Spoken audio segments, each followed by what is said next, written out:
I'm Reggie Ponder, the Reel Critic, and welcome to the first edition of the Reel Critic Roundtable. So excited that you decided to join us. Hey guys, I'm Reggie Ponder, the Reel Critic, and this is the Reel Critic Roundtable. I want to say thank you for joining us for the Reel Critic Roundtable. And this came about because we wanted to have a dialogue versus a monologue. I get so tired of all the time just writing my review and not having somebody to talk to. So we got some great folks for you to talk to today. We got my boy Sean Edwards, we got Katia Woods, and we got Al McGee. But don't get so excited because y'all gonna talk to them. Y'all talking to me too. Before we get there, let me just tell you what we're gonna talk about today. Today we're gonna look at the movie Hamilton. We're going to talk about the movie, a documentary, John Lewis, Good Trouble. Then we're going to look at that controversy with HBO removing the movie Gone with the Wind and talk about how long does that go. And then we'll just talk about some other stuff. So my critic for a minute, my critic spotlight, my thing that I might want to talk about, whatever you want to say, is I want to talk about the need for Black critics. So at the end of the show, or around the end of the show, I'm going to talk about that. But there's a couple of things I want to say first, is that my boy Sean Edwards and Gil Roberson, they put together the African American Film Critics Association just for this reason, is that people think that there's a lack thereof. Well, there is in the industry, but there's not real. There's a lot of people putting in the work. So I got the critics that you should know. So if you don't know, now you know. I'm passing it on to my boy Sean. What you got, Sean? Oh, no. First of all, I just want to say thanks for inviting me to this format. It's always good when you can use other platforms so that people can hear your voice. So I really appreciate that. A lot of people think that we disappeared during the pandemic. I haven't stopped, and they haven't stopped releasing movies or TV series. So like the work continues. So if you're fortunate enough to have a job, man, it's always a good thing. And thanks for the shout out for the African American Film Critics Association. In fact, I've been doing a lot of cleanup during the pandemic. I actually found the original napkin where I scribbled down AAFCA back in the day on a napkin from a hotel back in New York. So I've been scrapping, man, because I'm celebrating 20 years on Fox 4 News. So I've been like collecting a lot of different stuff and piecing it together. So I found like the original napkin where I wrote down Africa, and we found like the original emails. It's dope, man. It's like, archiving is important so that the real history can be told. So I've been putting that all together, and it's been a lot of fun. So Sean, before you get to the thing you want to talk about, what I didn't say, man, introduce yourself. Tell the people, because if they don't know, they need to know where you at, what you doing. And I would like all my critics to do that. Oh, sure. Sean Edwards. My main gig, I'm a film critic. I'm one of two film critics on Fox 4 News in Kansas City, Missouri. Also co-founder of the African American Film Critics Association, and currently board member of the Critics' Choice Association, which is the largest group of film critics in the world. And so what's the topic you want to talk about later on today? I mean, we're just going to talk about, back in 2003, when I came up with the idea, for the African American Film Critics Association, talked to Gil Robertson about putting it together. A lot has evolved and changed since then. And I think we really need to focus on like a new strategy. And that new strategy deals with the economics of being a professional journalism. It's true, there are a lot more Black voices today, but there's still not a lot of Black voices being hired by mainstream outlets where they can work professionally full time. Most Blacks who work in the industry are freelancers. That's a problem when it comes to getting a full paycheck. That's a problem when it comes to getting health insurance. That's a problem when it comes time to retire. So if you're not working for an actual media outlet, I mean, you have those struggles still, because as a freelancer, you just don't have a lot of the benefits that people are afforded that work for actual outlets. Oh, great. Want to hear some more about that. So Katia, introduce yourself. Welcome to the forum. First of all, thank you for having this. I think this is a great idea, and thank you for inviting me. I'm Katia Woods. I have my own outlet. One of the main reasons why I do have my own outlet, because I used to write for other people, and just having to fight with editors, even Black editors. I started in industry covering music about stories and having to fight to get those stories out because people didn't want to sever their relationships. They were more worried about the relationship than writing about the truth and things that are important. So I said, I never want to depend on anybody else for what I can and cannot say, especially what is important. Why I have my own outlet, and it's not been easy, but it's 8 years, and I'm blessed, and I worked in corporate America, so I planned to be an independent business person. And and I have, I'm married, so I have benefits and all of those things, so I have that luxury. I've also been very, very lucky that I have not had to hunt for freelance jobs like other people have. A lot of people have approached me, and that's been a gift, and especially during this pandemic. So I'm very grateful that I've been, as they say, booked and blessed, and have been able to write anywhere from the, Philadelphia Tribune, which is my hometown paper, to, Award Watch and Remescla, and the list goes on and on. So I'm happy to do stuff for myself, but at the same time, work for other people and being paid for it. Like Sean said, being paid for what my time is. So you messing me up though, because you said it, you got your own outlet, and how you gonna come on my thing and not say what your outlet is? Sean, what's up with her? A Cup of Soul show. I did a radio show actually for 5 years, but my travel and everything, and we just started recording podcasts. But again, I've been covering entertainment since college.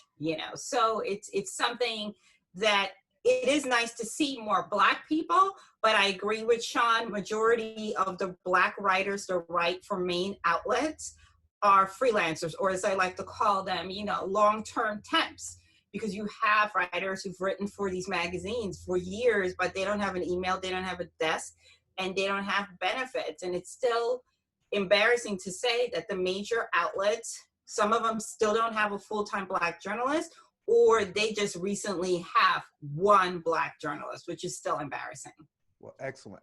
Hear some more from you a little later. Al, introduce yourself, man. Hey, how's it going, everyone? And Reggie, thanks for this. I'm really glad to be involved with this. My name is Al McGee with Your Entertainment Ticket at www.yeticket.com.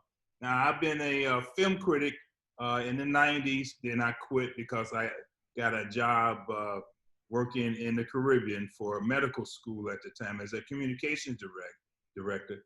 But I used to do film criticism too on WLRN public television here in Miami. I did that in the 90s also for 6 years. And I've been covering entertainment ever since. Now I have my own outlet with some other friends of mine, Your Entertainment Ticket, www.yeticket.com. And I've been covering movies, not only just movies, plays, and also a little bit of music, not a lot of music. And then I switched to boxing, because there's really not a lot of Black journalists in boxing. There are a few, but not that many. But I really enjoy the entertainment, and I've been watching movies since I was 4 or 5 years old, and I also have 2 master's degrees. I have one in theaters. And so, I really enjoy this, and I just can't wait to talk to you guys about the subject matter that Mr. Ponder is put up on us, and I'm excited about it. All right, well, with that, we're going to get into our first segment, and that is the movie Hamilton. The $10 founding father without a father got a lot farther by working a lot harder, by being a lot smarter, by being a self-starter. To your union and the hope that you provide. May you always be satisfied.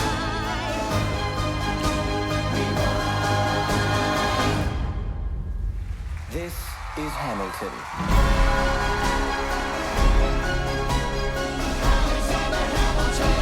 Sean, what is this movie about, man? Everybody, there's a lot of fanfare about the play, but what is this? All right, well, first of all, let me correct you real quick. It's not a movie. What a lot of people don't realize is that every Broadway production is recorded. It's usually recorded for the purposes of being archived. They did the same thing with Hamilton. The difference is Hamilton became an extremely popular Broadway experience. I mean, it broke records. The cost of the tickets were astronomical. It caught fire.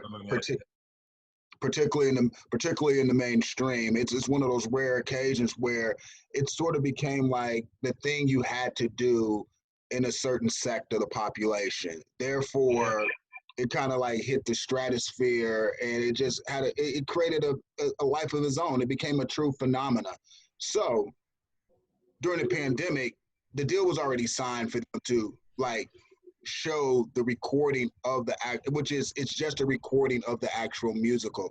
There were already plans to show the recording of the actual musical on Disney Plus to help generate, exposure and help generate subscriptions for their, it's new-ish, streaming service. But because of the pandemic, they pushed the date up, and because of the pandemic, it created a heightened awareness. Because let's be honest, I mean, Hamilton it is a brand. I mean, people know it. Even if people hadn't seen it, there's some vague familiarity about what it is. It's this musical with this diverse cast that deals with the life of Alexander Hamilton, that's got, hip hop beats, hip hop lyricism. People know about it. So, I mean, when you have something that big, yeah, you get it out to the world because you don't have to really like explain to people what it is, and you're naturally going to get a lot of traffic. And it did. It broke a lot of streaming records. But the problem is a lot of people have been like incorrectly calling this a movie, and a lot of people have been debating, is it going to be eligible for, the Oscars? Is it going to be eligible for the Emmys? Okay, no, it's not eligible for the Emmys because it's not a TV show. It's not eligible for the Oscars because it's not a feature film, and it already won 11 Tonys, which is what you win when you're a Broadway musical. So I mean, You killing it, Sean. Like I said before. No, but here's the important thing. What it is it's definitely a sign of the future of where we're headed. And this whole debate on when are people going to return to movie theaters just suffered a huge blow. Because one thing we discovered during the pandemic, there's a whole generation of folk out there who are growing up on nothing but streaming. And, I have 2 young kids, and they haven't once asked me during this 4-month lockdown, when are we going to see a movie at the movie theater? We really miss seeing movies at the movie theater. And when you start going to the vault and throwing out like recordings of Broadway musicals, and Prince like released a 35-year-old concert that got millions of views. I mean, the theatrical experience is going to have a really tough time, and there are a lot of things happening during the pandemic that are really going to be problematic for that experience. Wow. So Katya, you saw this on Broadway, you saw it in Philly, and now you've seen it on the big screen. Talk to me about what's to like about this, and so I'm so glad about this presentation. Well, first of all, the number one thing is that Broadway, it puts a light on Broadway. Broadway is, I don't care what anybody says, the most difficult thing that you can do as a performer. 8 nights a week. 8 times you have to do it, and you have to do it perfectly. There is no second take. You have to sound amazing, and it shows you Broadway performers are the most talented people in the business. Point blank period. They're the most underpaid, but this just shows you the range of what the talent of these folks. I think it's amazing because, again, I mean, Sean talked about it a little bit. Most people don't have tickets. Were going for anywhere from $300 and up to sit in the orchestra area. I got lucky. I have an American Express card, so that's how I got my tickets the first time. American Express had a deal, and we were like, I mean, don't get me wrong, I cried a little bit, but it was worth it. And then we won Hamilton Lottery when it came here to Philadelphia. It is an experience. I'm a big believer in theater, so I've always gone and supported the theater. Again, I'm one of those fortunate people that I kind of budget for it. But what it did is it made this play, this musical, available to the masses, which is important. Our kids need to see theater. They need to see people that look like them doing theater. Because, again, even though you've had things like Ain't Too Proud to Brag and Choir Boy, but these were specifically Black shows. The majority of the shows are still white. How long was Phantom on before Norm Lewis became the first Black Phantom? So unless you're specifically doing something Black, what Lynn did is basically throw the playbook out and show that These guys were mostly unknown. Maybe I think 3 people in the show have prior experience on Broadway. That's right. And if you hire the talent and you have a good thing, people will come, and people are still coming. I guarantee you. So As soon as we get a punishment, people are going to line up and buy these tickets. And as bad as people say the economy is, they're going to come. It's an amazing thing. So Al, what did you like about this presentation on the screen? First of all, Hamilton, this film version of Hamilton is one of the best films I've seen, or one of the best versions of a Broadway play I've ever seen.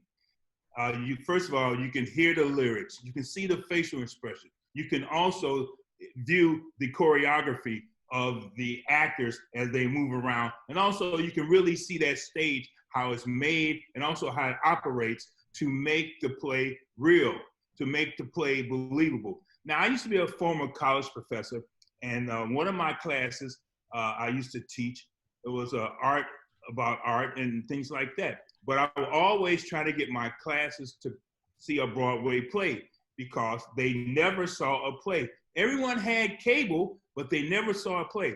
So all my students couldn't go because they couldn't afford to go. But when they went, they were so surprised. In fact, one time, I took my class to see a play, and one of my students said, "Mr. McGee, this is better than television." And so this Hamilton presentation was better to me than television. I really enjoyed it. And also, not only that, you can see all the work that went into Hamilton, and also why it is a success, because it really incorporates all of the great American musical styles, and also great American musical dancing styles too. That's why I enjoyed Hamilton. So here's the thing, Sean, when you said better than TV, Sean was like, I don't know. So what you got, Sean? Well, I mean, I'm not one to subscribe to comparing mediums. I mean, every medium has its own unique experience. I don't like to really say that like a musical experience is better than television, or television is better than film, or that sort of thing. I'm just going by what one of my students said. Yeah. No, I get that. I get that. He saw with television all his life. Yeah, I totally get that. The one thing though, I will proceed a little bit with caution. I mean, you know, Hamilton is like that lightning in the bottle. You got to remember. And I kind of make this comparison with Hamilton. Back in the day when we were really hell-bent on promoting soccer in the United States, and when the first major soccer league, you know, was created, you know, everybody wanted to see Pele. Nobody wanted to see anything else. That's right. I kind of feel like Hamilton is the Pele of Broadway musicals. Everybody wants to see Hamilton, but if you put 5, 10, 15, 20 other recorded musicals, I don't think they're going to have the same like out of this world success that Hamilton's experiencing. So we got to be a little cautious. Everybody likes to get like overexcited about things. I don't know if you remember when Dreamgirls came out in the 80s. Dreamgirls was almost like Hamilton because everybody wanted to see Dreamgirls, and Dreamgirls was very popular. Well, especially in my neighborhood and the world that was around me. It didn't quite have the universal like appeal that Hamilton had, but I just like be careful. I just think Hamilton's a very unique experience on its own. I just don't think you can. It is. I agree to that, and I'm not saying it's the best that's out there. I hope I didn't say that, but right now we're talking about it as far as Disney Channel and watching it on the Disney Channel. Yeah, so Katya, what you got? I mean, the thing about it is that it is reignited theater. But I disagree with you on that, because Ain't Too Proud to Beg tickets are hard to get just as much. People were upset. People didn't realize that Choir Boy was a short run. So when it was on the Tonys, people were like, oh, I want to see the show, but the show had come and gone. Do you know what I mean? The thing that Hamilton is doing, which I love, is Lynn found a way to make it accessible to regular people by doing the Hamilton lottery. You can go see the show, yes, in the cheap seats, but you can still be in the room where it happens for $10. And the reason why our kids are not able to go to a show unless you plan for it as a parent is because it's so expensive. And he understood that. Now they're still like, have to understand there's no Hamilton tour in production in Australia, an English-speaking country. They're not getting Hamilton until 2021, if they're lucky, because of the pandemic. Europe, only England has gotten it. The rest of Europe hasn't seen the play. Asia hasn't gotten Hamilton. So Well, this Captain, was let me the ask you way this to get question, it to the world. You know, people know the soundtrack. Like people who've never been to a Broadway Captain, show let know me the ask you this soundtrack. question. But before you do Is that, it- Al, I want you to get that question. But I think, and maybe I don't want to be speaking for Sean, but at least where I feel a little bit different is that we're talking about the plays, right? This presentation on TV, or on streaming, excuse me, I buy into the fact that this is a phenomenon that people are not going to try to see. Phantom of the Opera. Let's put the Phantom on there, and now I want to check that out. I think that this particular presentation on a streaming service is one that's going to be so much different that people shouldn't get too carried away to think that, okay, now I can take every play that goes on, or most of the plays, or almost any other play that goes on Broadway, and put it out there. That's what I thought Sean was saying, and I personally agree with that, but don't tell them. Don't tell them I agree. Go ahead. No, but Go ahead, Al. there's plays. Like, But no, but my you could do- question- there's I three guess other my plays question- you can do this with. You could probably do it with Evan Hauser, another hot Broadway ticket. You know what I mean? Especially if you get Ben Platt to play it. You could probably, it's not every show. Like if you did The Little Mermaid, that probably wouldn't.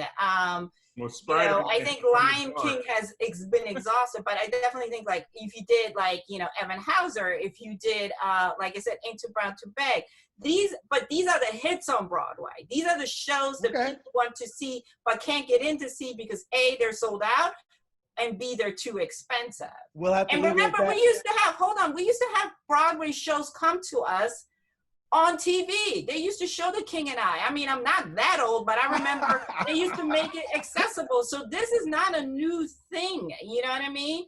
That's Okay. how Well, that's why I started. No, it's not. It's not new at all. But there's nothing else. There's no other musical you can stream that's going to even come close to the popularity of Hamilton. Yeah. Absolutely. So Al, you had a question, and then Just my question is about. She mentioned it hasn't played in Europe, but thing about it is, do Europeans really care about American history? Yeah, they care really about this care musical. about that. They care And I about told- this musical. Right. They Right. care Prove about my this musical. point. The only thing that works like that is Hamilton. That's my point. There's nothing else you could do. They that's care gonna- about this musical. You know what Yeah. I mean? Right. And, Yeah. Right. and this So- is like, honestly, every couple of years you have a musical that hits lightning. Whether it's Cats, people still don't understand how that show is a hit, but that was the longest running show on Broadway. Whether it's Chorus Line, about people like, well, why do people want to see a show about dancers? Somebody did, because a lot of shows. They're popular shows, but they're not phenomenons. That's a huge difference in definition. And so what I'm gonna ask you guys to do, because what we didn't get to do is talk about why you like it. Just one thing about why you guys like it, because we do need to move on to the next segment. I'll start with you, Al. What's the one I thing? liked it because I like what Lin-Manuel did. He included black and brown people in these characters, which are white people from back then, but included black and brown actors. Katya. The talent. Again, the talent. Like Leslie Odom is out of this freaking world. He just is. I agree with that. Great. And then Sean. I like the use of the music and the use of lyricism to tell the story. And so you guys said some of the things I like, and I also like that they made history fun. Is that I think for people that made history fun. I will say the last thing I want to go around is there a criticism that you have about this particular presentation on streaming? And I'll start with you first, Sean, if there's a criticism. No, I don't really have a criticism, and I think that the criticism that's starting to stick with it about their lack of attention to like the institution of slavery is like overblown. Okay, Katya. It's a musical that was inspired by true events. If you're interested in history, what I hope it does for young people that weren't, that it makes them want to go and find out the facts. But it's just entertainment. Al. I really have nothing bad to say about this particular presentation, and I agree with both critics. And I feel it's very educational because even for myself, I went back to the books to read more about those other founding members of the Constitution. And as I was walking out of the theater one day when I saw Hamilton in Chicago, I heard a father talk to his kids, and he said, "Wasn't that educational?" And they said, "Yes, Dad, we really enjoyed it." That's good. Yeah, so for me, I felt that the sound was uneven, and that was my criticism because I was trying to learn all the words. So my criticism, I would have liked a little bit more even on the sound. That sound system you got. Hey, it must be me. See, I don't get paid like y'all. So see, that's my problem. But that's my thing. All right, we're gonna move into the next. Go back and watch it with the subtitles on. If you go back and watch it with the subtitles, many people are doing it. You'll have a greater appreciation for the lyrics as well. Go back and watch with the subtitles. Really great tip. All right, so want to get into the next film, and the next film is John Lewis, Good Trouble. My philosophy is very simple. When you see something that is not right, not fair, not just, say something, do something, get in trouble, good trouble, necessary trouble. He was always different than every member of Congress. Everybody knew what he had done. He was John Lewis. We're marching today to dramatize to the world that hundreds and thousands of Negro citizens denied the right to vote. Congressman Lewis gave us the blueprint to organize and to legislate. The reason why he's effective as a leader is because he's lived it. We made a decision to march in an orderly, peaceful, nonviolent fashion from Selma to Montgomery. You are ordered to disperse. This march will not continue.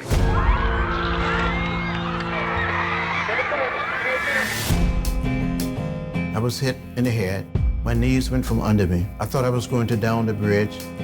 If John Lewis, as a 19, 20-year-old, wasn't doing what he did, I would not be here. We will march with the spirit of love and with the spirit of dignity that we have shown here today. The whole time he was in the movement, it was frightening, knowing the danger, knowing what could happen. You cannot replace a John Lewis. This is really a documentary that uses archival footage. It really goes back to look at his 60-year plus in social change, from being a person at 17 writing Dr. Martin Luther King to speaking on the March on Washington, to being a congressman, to helping other people vote. It really looks at him, and this guy's 80 years old, but it looks at him in so many different ways. And I felt that it was extremely interesting. I want to start first with you, Katia, to talk about what you might have liked about this particular presentation. The fact that we got to know the man. I think too often when we have civil rights leaders, we tend not to look at them as humans, as having a spouse, a family, having a personal life. I love the fact that we got to see him have fun moments with his staff, and we got to see him at home, because again, I think for a lot of us, John Lewis is this mystical person, and we forget that he's a human being that has flaws and has had heartache. So I mean, that's what I loved about it the most. So when we look at those flaws, though, there were a couple of things that I thought that they glossed over for me. And again, whoever wants to jump in here, particularly when we look at the Stokely Carmichael and the Julian Bond pieces, is that it seems like they just went somewhere. And I wanted to hear more from John Lewis about those particular things, if anybody has a thought on that.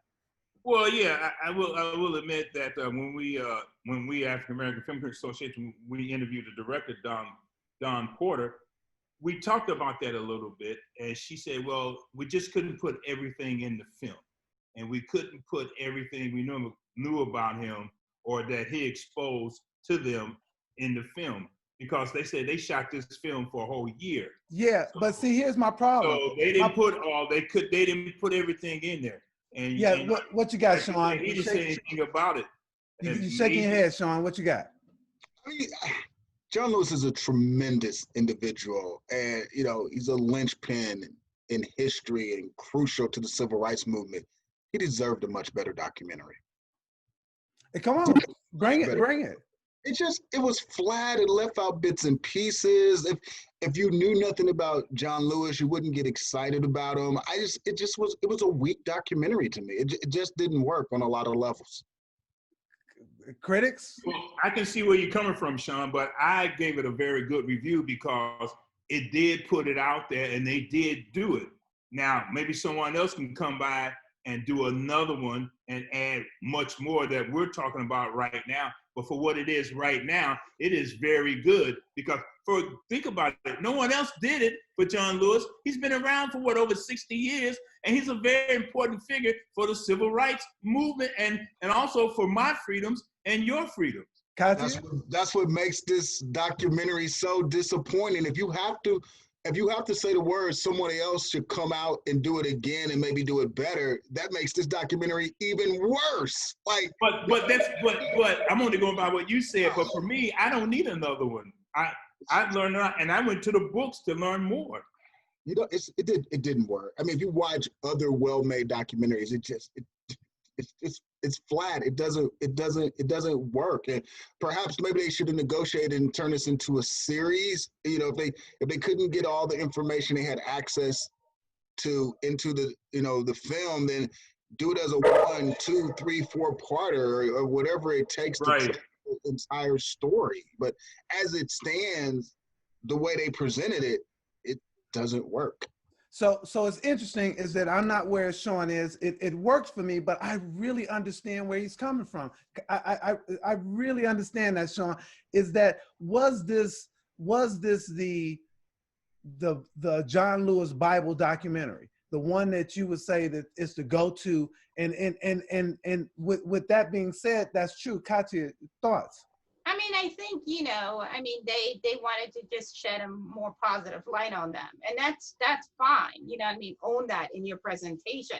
I do think that we need to discuss a little bit about the whole Julian Bond thing, because their friendship did get affected by it, and it took years for it to be mended. And also I don't have a problem with John Lewis saying I wanted to win. I did what I had to win. It's politics. It's not personal. Do you know what I mean?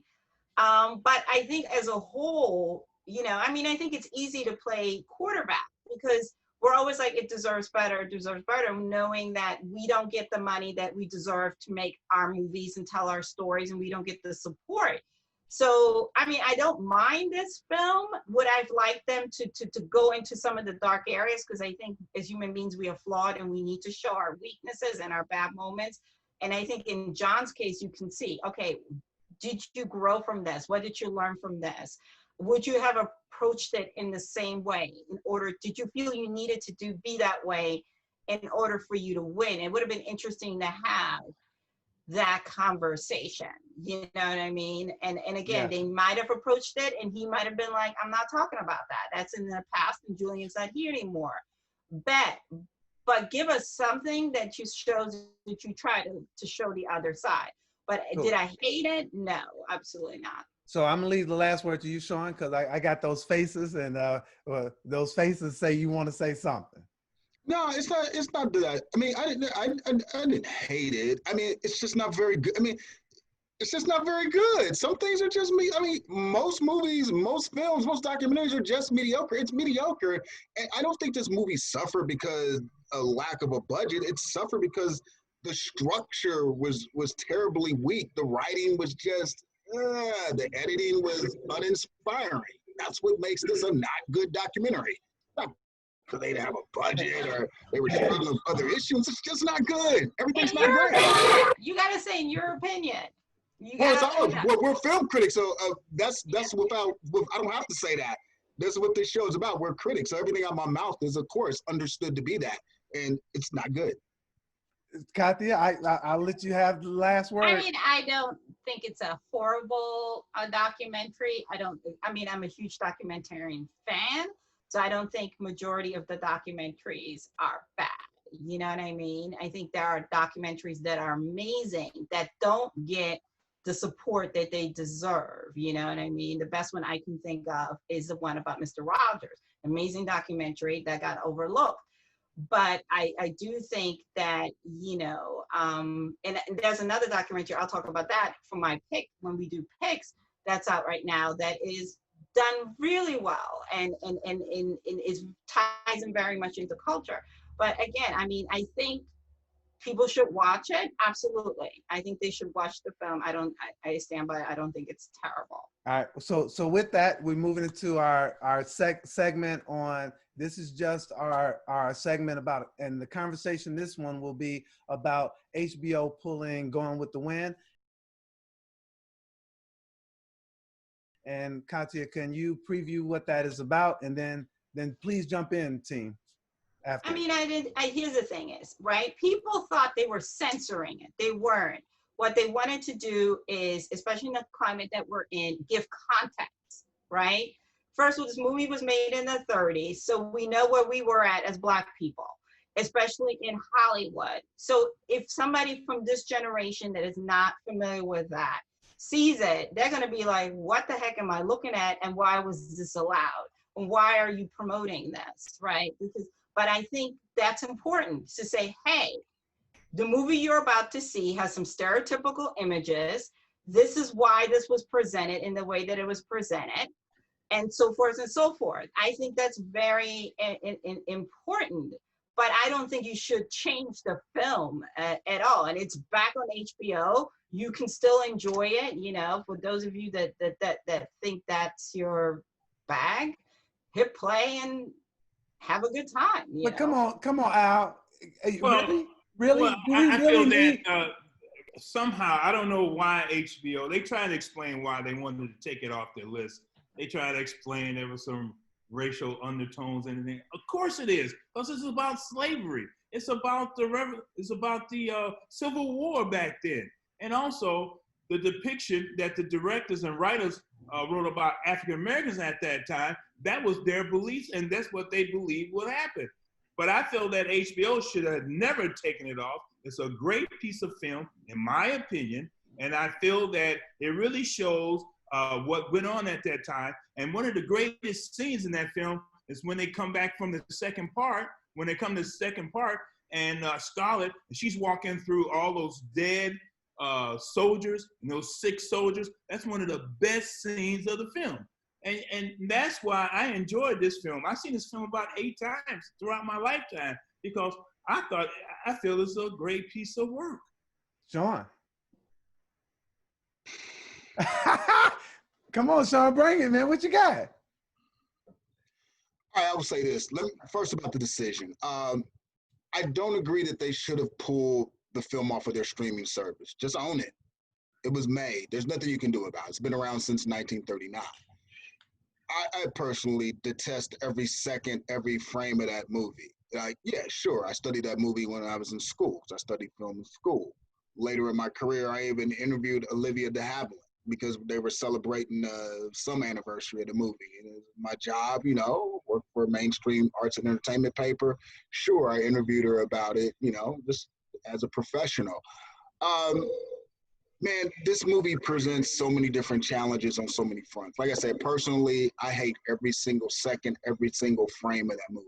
You know? Yeah, I've seen it. I've seen like 2 or 3 different versions of it. I've actually seen it on the big screen. I study it. That's what I do, you know, professional film critic. Been doing this for 25 years. The problem I have now with putting sort of like the precursor in front of it by, you know, having, I think they have the host, the black lady host on Turner Classic Movies does a little spiel before the movie airs now, saying, hey, the images you're about to see are stereotypical, blah, blah, blah. Well, we're going to have somebody record the same thing for every episode of Martin. Like, where do you draw the line? I mean, there's so many movies, TV shows, television commercials that present the same troubling, stereotypical images and tropes that, you know, if you start doing that for Gone with the Wind, you're gonna have to do it for a whole lot of other stuff, and a lot of stuff that Blacks have written, produced, and directed themselves. You know, so this is so interesting to me because this is so interesting to me, Sean. Oh, I'm sorry, but this is so interesting. Oh, let me ask Sean a question. So you don't like the film because you feel it's just showing African Americans in a bad taste, and you said stereotypical. Well, remember, that's about one of the first films that was produced where they had black leads in a film, and That's not those true. images That's wasn't not really true. around, That's not true. except That's for not the true. one about the Klansman. That is not. That is incorrect. Gone with the Wind was not one of the first films that actually feature actual African Americans in the film. That's not true. Read my digital book on the 100-year history of black film. That is 100% incorrect. I'm talking one of the big. Okay, let me say one of the big movies that they produced at the time. That's incorrect. I mean, that's the issue with Gone with the Wind. I mean, I saw it, I'm good, I don't need to see it again. Because to me it's insulting, but I can't judge it because, you know, what were the options? It was this, or you do strictly black film, and, you know, I mean, what's the saying? I can either play a maid or I can be a maid, you know what I mean? So it's easy for us to sit in 2020 and have that mindset. I don't enjoy the film. It's so funny because even all the leads, like Olivia, is not even American. So I mean, there's so many things about it that I think are so contradictory. But the main character is not American either. Vivian Lee was British. No, so I'm like, that's the funny thing about it. It's supposed to be so an American thing, but done by so many non-Americans. And you know, some people enjoyed him play, and it's like Sean said, there are a lot of black films that I cringe at that are just as problematic, and some people love that stuff, and I'm just like, not my cup of tea. I love this piece here because there's so many different ways to look at it. I for one actually was happy that they put some in front of it, but I think that this whole question of why you, I get it, Sean. I really do. That's why I love having the dialogue, because I don't think I'm right. I just got a thought about it, because I hate the movie so much.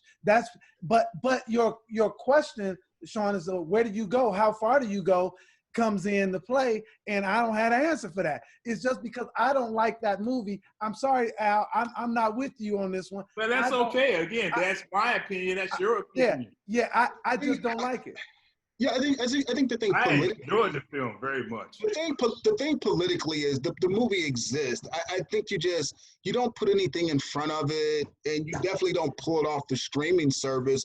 You have to use these type of situations as teaching moments. Like, you know, if it needs to be taught that, yeah, it was part of the era, and like, yeah, there were very few options for like black actors back in the day. So, you know, doing the role may have been like, hey, she had a mortgage to pay, whatever. I mean, who knows? I mean, and like you say, times it's hard to jump back in time and analyze what the situation would have been like or what you would have done if you were in that situation. I just think you use these as teaching moments so people understand why the movie is so problematic to some. And then you also have, on the flip side, you have to explain why people like the movie so much. I mean, because you really can't separate the movie from the popularity of the novel that it was based on at the time either. I mean, you have to, all of these things factor in, and, you know, the tone and the history and who controlled the power at the studios, and, you know, what was the landscape. I mean, everything's different. I mean, like if a film like Gone with the Wind came out in 2020, you can have far different grievances than you do by analyzing the way things were back in 1939. But people also have to remember this film's always been attached to controversy. You got to remember. Right. Oh yeah, always. NAACP boycotted the film during pre-production. That's right. Before they even shot a single frame, they had them edit the script. There were so many things. The script was edited. The script was toned down. The people boycotted the novel. This film's been attached with controversy since day one.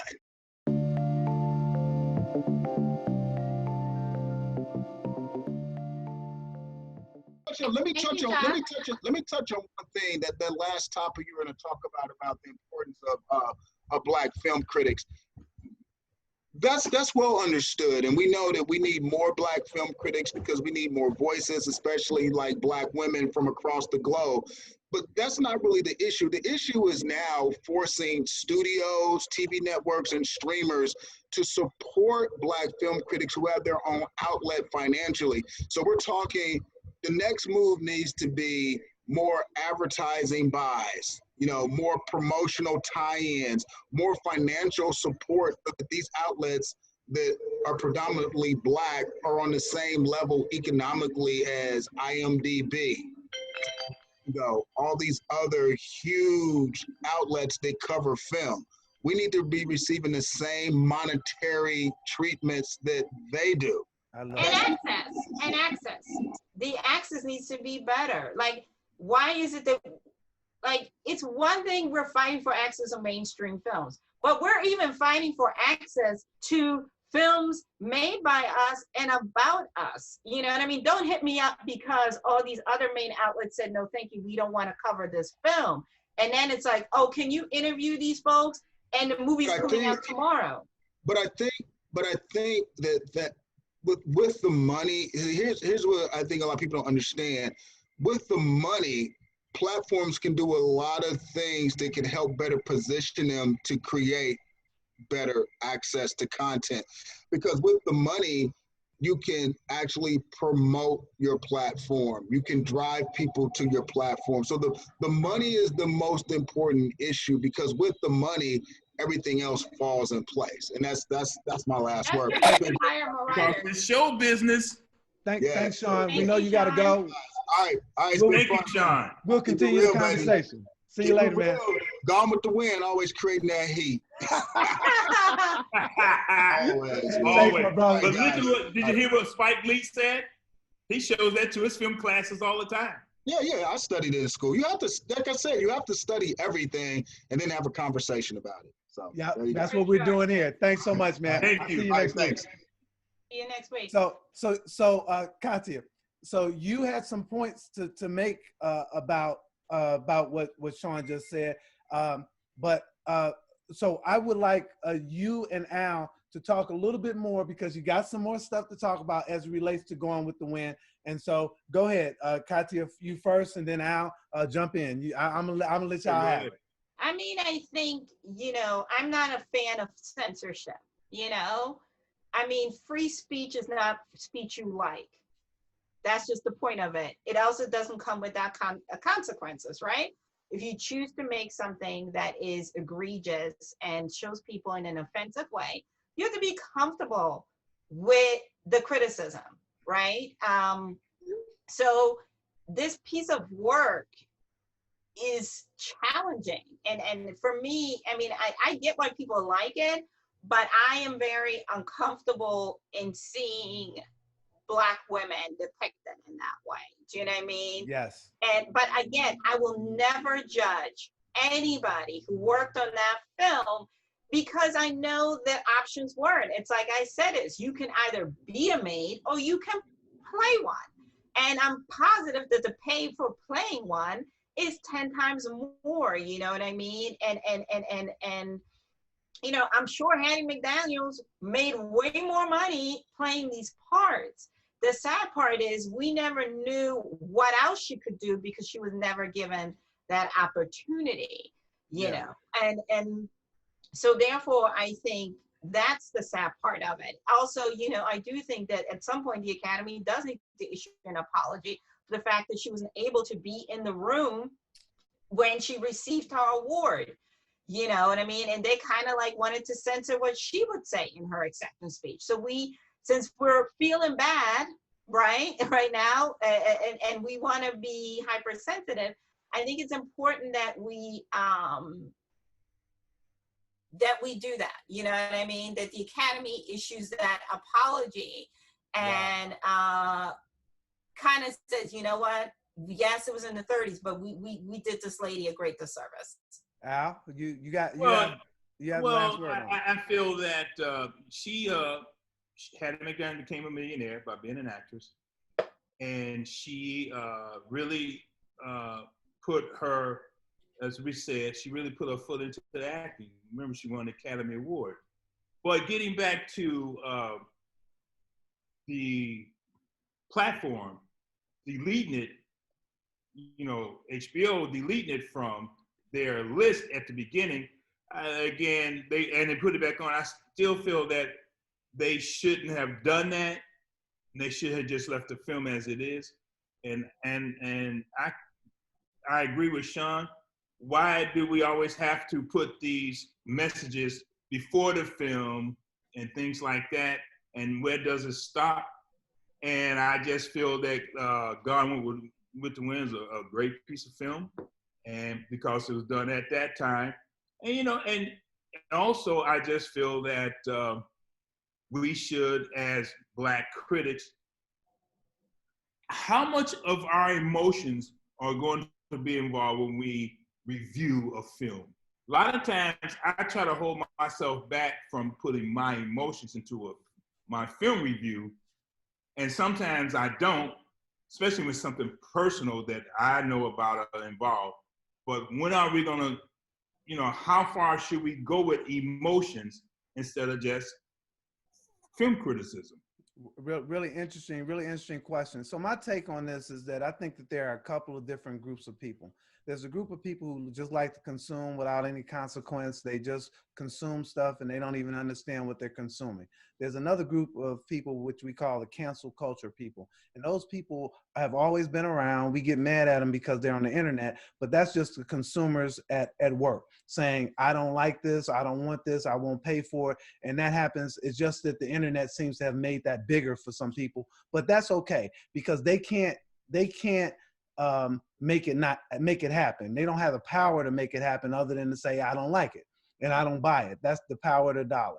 Then there's the people who are the censor people, and those are the people who actually have the power, can say, okay, we're not carrying that in our library, we're not going to do that here, and those people have the power. And then there's the people like me who just would like some context. I think that for a lot of folks who watch movies today, particularly young people, when they watch movies like Gone with the Wind or even Harriet Tubman, and they don't have any context to it, I am happy that they put a little context to it so that the kids don't think that, okay, that role was a fine role to play. That's just where I stand on it, and this time I get to have the last word. Hey, we get into our last segment, you guys, and our last segment is whatever we wanted to talk about. And I think I had a format, but I'm gonna let Al go first on this one. Al, what's the thing you want to talk about, man?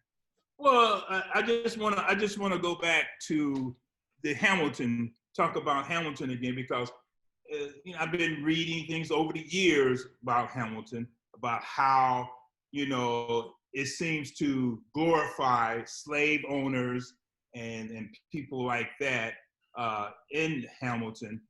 And all I can say is that was the time at that time. Those were the people who helped build America. For example, I had parents, they beat me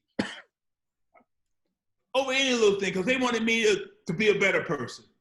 Sometimes you gotta take the bad with the good so everything come out better. But people kept complaining about that he was glorifying these slave owners. Yes, they were. But then you got to read the history of these men. For example, George Washington said his slaves free. And also he had his main man was a slave owner. He was a slave. The guy, his companion, he gave him his walking papers too. But you got to look at these people. You got to read more about their history. And that's one thing I love about Hamilton. Many people have started reading more about Hamilton and other the founding fathers that was in there. For example, when I went to the library to get my book on Hamilton, the librarian said, "No, this is one of our most requested books." That is fantastic. So, but here's my question for y'all: because the person beat me, but didn't kill me, I'm supposed to be okay with that? That's kind of like you saying, "Hey, he released the slaves. He still had slaves." So you sound like to me that you're trying to make it sound, man, he hurt me, but he let me go. No, I'm just talking about history. Jump in for a second. I'm talking about history. I'm only talking about history. That's all I'm talking about. I think what Al was trying to say, and Al, you can correct me if I'm wrong. I need people to really stop looking at things, whether it's Harriet, whether it's this, right? This is not a documentary. This is not PBS. It's entertainment. They use the real life story to inspire it, right? Now you can say the direction that they went in was either good or bad, but this is not history class. The idea, right, is to give you this little kernel, and then you go and you do your research and you find out the facts. Like Monticello is still standing, Mount Vernon is still standing. You can go and you can visit these places and you can see things up close. Independence Hall here in Philadelphia is still standing. And the thing is, they do, one thing I do like about the presentation here, especially when it talks about Black people, that there was a time in Philadelphia where free Black people, because we don't ever want to talk about the free Black people, they did exist during that time, were coinciding with the slaves, because the people from the South, when they were up here for the Continental Army, they brought their slaves. I mean, I think about that. That had to be a mind-blowing thing, that your whole existence was based upon being enslaved, and to see other people that look like you, that are free, that read, that own businesses, that had to be like something that where you're like, I heard about this thing, but I never seen it, and I don't know, where people are calling, they're not calling you boy, they're calling you mister. And that in itself, our country is a walking contradiction. Hey, you know what I mean? That's the thing is, but Hamilton is not history class, people. It's just, I got you. I got you. Both of you guys on that. So I'm going to do my little critic for a minute, and then Katia, you got the last word on your critic for a minute. So my critic for a minute is the need for Black critics. And there's been a couple of studies that talk about, you know, how Black critics look in the world of criticism. And there was this one that showed that, like, when they looked at like almost 2,000 movies, that almost 80% of all the movies that were done were reviewed by white film critics. I know white that men at that. Man, see you, I can't even have this is the problem. I can't have my own moment. I don't understand it. No, but you're absolutely right. I'm agreeing with you. Go ahead. No, but you're absolutely right. And it was like 80% were men, 22% were women, but like 4.7% were women of color. And they said women of color. They didn't say African American women. So here's my problem, America. Listen to me. Here's my problem. I go and watch a movie, and I sit with critics here in Chicago all the time. When I sit with these critics, it is loads of men, and there are some women in the audience, but there aren't that many Black women critics in the audience. Not because Black women are not critiquing film, but this is an issue that Katia was talking about as we talk about access. Just getting on the list to get to see these movies before they come out is a chore, is a problem. Then after you get to see them, where are you going to put your review? So the issue that Sean talks about in terms of getting paid to do it, there's so many people on their own little sites writing their reviews and doing their stuff and on their hustle, and they're not able to get their voices out there. I would come home and tell my wife, oh, I like that movie. And she would say, who was in it? I say, Sanaa Lathan. She said, of course you liked it. Sanaa Lathan was in it. It might not even been good. You liked it, but there's no woman viewpoint about that film because the man gets to go see it. We get to talk about it. Women constitute 52% of the movie-going audience, yet men are constituting 80% of the criticism that's out there. There is something wrong with that. I'm really glad that there is an African American Film Critics Association. I'm also glad that Sean talks about the next frontier is really about the money, because we need to have more money on sites that people like Katia is running. That's my critic for a minute, and I'm done. Thank you very much. I really enjoy that. No, I agree with you. I mean, here's the thing is, I not only have my own platform, but I hire other writers. You know, we pay them. You know what I mean? And it was very daunting to me. And for the longest time, I was like, you know, I would be like, oh, we can only pay you X amount of money. And these writers were telling me, you are paying me more than some mainstream outlets. That's right. I was like, what? Are you kidding me? And then I look under writers of color. Nothing wrong with them because they help them get a lot of Black journalist jobs. But I'm looking at what they're offering. And I'm like, we're right there with them. And we're considered a small outlet. And the other thing is, I try to give them a good work experience. Do you know what I mean? By paying you quickly, which is the other thing in this industry. The people that are freelancing constantly have to turn into collections, and the list goes on and on. You know what I mean? But I do think I agree with you. You know, it's a problem.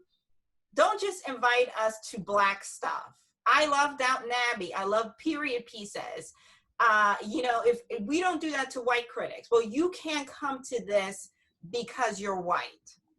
They get access to everything. And also, I feel like there's so much going on with this discussion. We need more women. Rotten Tomatoes, you did all this initiative to have more people of color, but when it comes to, if you look at the reviews for the Five Bloods on Rotten Tomatoes, the first page is white people about a Black film. And, you know, for instance, Al, you're a vet, so your insight is way more worth than some of these other people, no disrespect, but you will probably be buried on number 4. And what constitutes a top critic? Is it how many years? Is it the outlet you're working for? So those algorithms have to be fixed. I shouldn't have to turn to page 3 in order for me to get a Black opinion. And then number 2 is, you know, if it wasn't for these roundtables with AFCA, you know, a lot of us would not get these interviews. You know what I mean? And that's a problem. And don't call me because all these other people said we're not interested in your little film. Then all of a sudden I've become your best friend. So we're gonna have to revisit. You know, we're gonna have to revisit this conversation because you're so right that there's so much to talk about. And in fact, in the next on the next installment, let's actually revisit this and talk about it more. I love Firstly, I love the fact that these guys joined the conversation. This is the Reel Critic Roundtable. It is every Friday.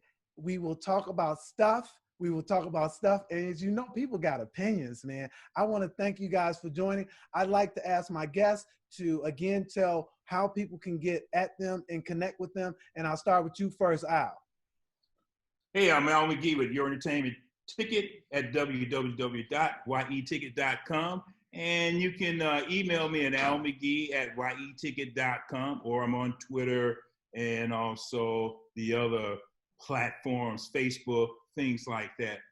But again, thank you very much, Reggie. I really appreciate it. And also, Katia, glad to be here with you also. Thank you. well, you can find me at Everything Cup of Soul Show. It's all across the board. If Cup of Soul Show. If you go to the website, you can click to all the social media. And again, Reggie, I appreciate you. I am so glad that we are doing this because this is missing.